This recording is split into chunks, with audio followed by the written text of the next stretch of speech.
को जिस तरह से नर्चर करती है, तो उसी कवायद के तहत जो है हम इसे देख सकते हैं। क्योंकि अगर हम नितिन नवीन की उम्र को देखें तो 45 साल के नितिन नवीन है, और बीजेपी जो है वो आगे की जो हमारे कुछ लोगों से बात हो रही थी, जानकार यह कह रहे हैं कि बीजेपी जो है जिस तरह से आगे की रणनीति बनाती है कि अगले 10 साल, अगले 15 साल किस तरह से नेतृत्व को उभारा जाए, किस तरह के नेतृत्व को आगे बढ़ाया जाए, किस तरह से पार्टी को आगे बढ़ाया जाए, और इसी कवायद में जो है वह नितिन नवीन को जो है वह पार्टी का राष्ट्रीय कार्यकारी अध्यक्ष जो है वह बनाया गया है। जी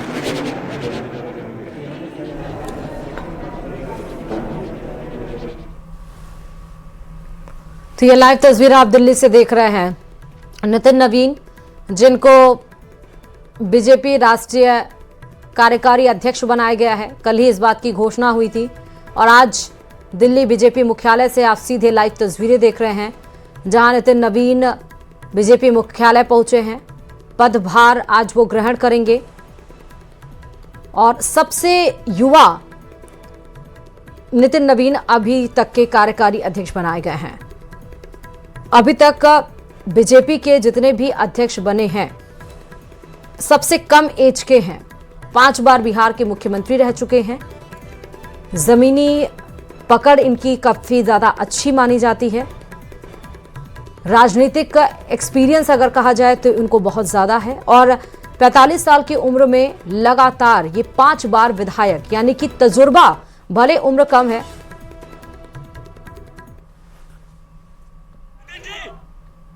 इससे पहले की अगर हम बात करें तो हम देख सकते हैं कि जब नितिन गडकरी बने थे, नाम में भी संयोग है।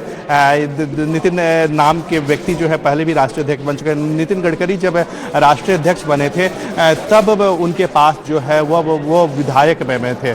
इसके साथ ही साथ अगर हम बात करें पोर्टफोलियो की बात करें तो पीडब्ल्यूडी का पोर्टफोलियो जो है राज्य में मंत्री रहते हुए नितिन गडकरी के पास भी था, और नितिन नवीन के पास भी यही पोर्टफोलियो था। तो विधायक रहते हुए जो है वो नितिन नवीन जो है वो राष्ट्रीय कार्यकारी अध्यक्ष बने हैं। इसके साथ ही साथ दूसरे व्यक्ति की अगर हम बात करें तो उसमें जो है वो अमित शाह, जब अमित शाह कार्यकारी अध्यक्ष बने थे या फिर राष्ट्रीय अध्यक्ष बने थे, उस वक्त भी वह उनके पास जो है वो विधायक में थे, और उसके बाद फिर वो सांसद बनते हैं। तो ये तीसरे ऐसे व्यक्ति हैं जो विधायक रहे थे। नितिन नवीन की अगर हम बात करें तो वो अभी बिहार से विधायक जो है वो अभी हैं।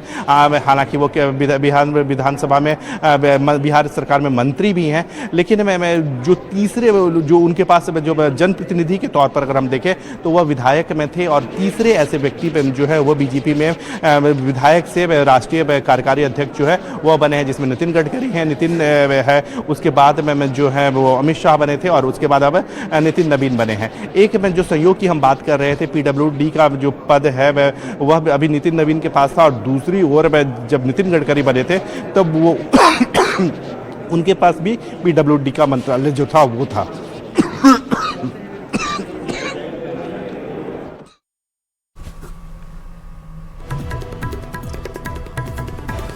तो थोड़ी देर में नितिन नवीन पदभार ग्रहण करेंगे। उम्मीद नहीं थी है। तो अच्छा, ये वर्किंग प्रेसिडेंट है। गृह मंत्री अमित शाह आप देख रहे हैं, साथ ही धर्मेंद्र प्रधान उनके साथ हैं। किसी को ये पता नहीं था कि कार्यकारी अध्यक्ष पार्लियामेंट्री बोर्ड और नितिन नवीन के नाम पर मुहर लगाएगी। कैबिनेट की बैठक हुई, आपने देखा था मोदी कैबिनेट की बैठक, और उसके बाद से पार्लियामेंट्री बोर्ड ने नितिन नवीन के नाम पर मुहर लगाई, और अब कार्यकारी अध्यक्ष बीजेपी के राष्ट्रीय कार्यकारी अध्यक्ष नितिन नवीन को बनाया गया है। ये तब तक बनाया जाएगा जब तक कि राष्ट्रीय अध्यक्ष कोई बीजेपी को मिल नहीं जाता। लेकिन राजनीतिक गलियारे में ये भी हलचल है कि